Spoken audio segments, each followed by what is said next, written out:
Depuis 4 ans, la croissance de la France est devenue plus faible que celle du reste de la zone euro. L'écart se creuse et le déficit de croissance peut être estimé à environ 65 milliards d'euros, l'équivalent de 3 points de PIB. C'est autant d'emplois qui ne se créent pas, et c'est en partie pourquoi le taux de chômage diminue plus lentement en France qu'ailleurs.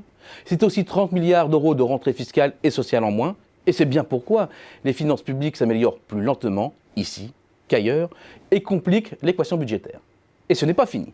Les perspectives de croissance établies par la Commission européenne placent la France un cran en dessous du reste de la zone euro, aussi bien en 2018 qu'en 2019, avec un écart qui se maintient ou presque, renvoyant ainsi l'image d'une France définitivement à la traîne de l'Europe. Ce diagnostic, il faut en partie le nuancer par le point de départ de l'analyse.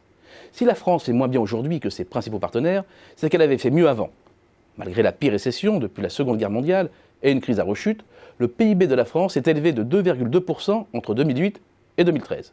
C'est peu, mais c'est beaucoup plus que pour le reste de la zone euro qui, à contresens, a reculé de 3%. En d'autres termes, l'écart de performance actuel doit pour beaucoup à l'écart de performance passé. En allongeant l'échelle du temps, c'est-à-dire en partant de 2008, la France fait mieux que ses partenaires de la zone euro, avec un PIB en hausse de près de 8% sur la période, contre 5,3%. Il y a donc bel et bien un effet rattrapage pour certains pays qui boostent leurs résultats, donnant l'illusion d'une France plus en retard qu'elle ne l'est. Mais il ne faut pas se voiler la face. Le décrochage relatif de l'économie française ne se limite pas à une histoire de calendrier. Plus inquiétant, le handicap de croissance de la France par rapport aux autres pays de la zone euro s'explique aussi par des problèmes d'offres qui limitent la production alors même que la demande reste assez robuste, avec, et c'est récurrent, un problème de coût de production compte tenu du niveau de gamme du Made in France. En clair, les prix sont trop élevés au vu de la qualité des produits. Le commerce extérieur ne remonte pas la pente, alors même que les principaux partenaires commerciaux de la France ont renoué avec la croissance, ce qui devrait favoriser les débouchés pour les industries résidentes. En d'autres termes, notre déficit a un fort contenu structurel. Problème également de formation de la population active, qui explique en partie les difficultés d'embauche dans certains secteurs, malgré un taux de chômage encore élevé.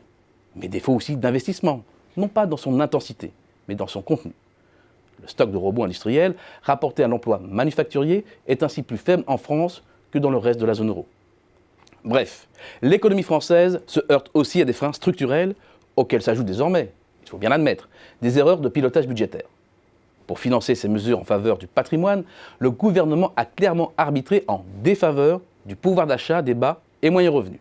La hausse de la CSG a pesé pleinement et sans compensation sur les retraités dès le début de l'année. Quant aux salariés, censés être privilégiés, ils sont soumis en fait à des chocs contradictoires entre la baisse étalée des cotisations et de la taxe d'habitation, l'alourdissement de la fiscalité indirecte, auquel s'ajoute le reflux des emplois aidés, la baisse des APL, le gel du point de la fonction publique. In fine, le gouvernement a simplement cassé l'élan de la consommation. Et cela ne cessera pas en 2019 compte tenu des nouvelles annonces. De surcroît, avec la retenue à la source, le gouvernement crée une nouvelle incertitude et de nouveaux comportements de précaution de la part des ménages. La France est à la traîne de l'Europe. Mais ce qui n'était qu'un simple petit retard à l'allumage devient de plus en plus préoccupant au risque de transformer la France en boulet de la zone euro.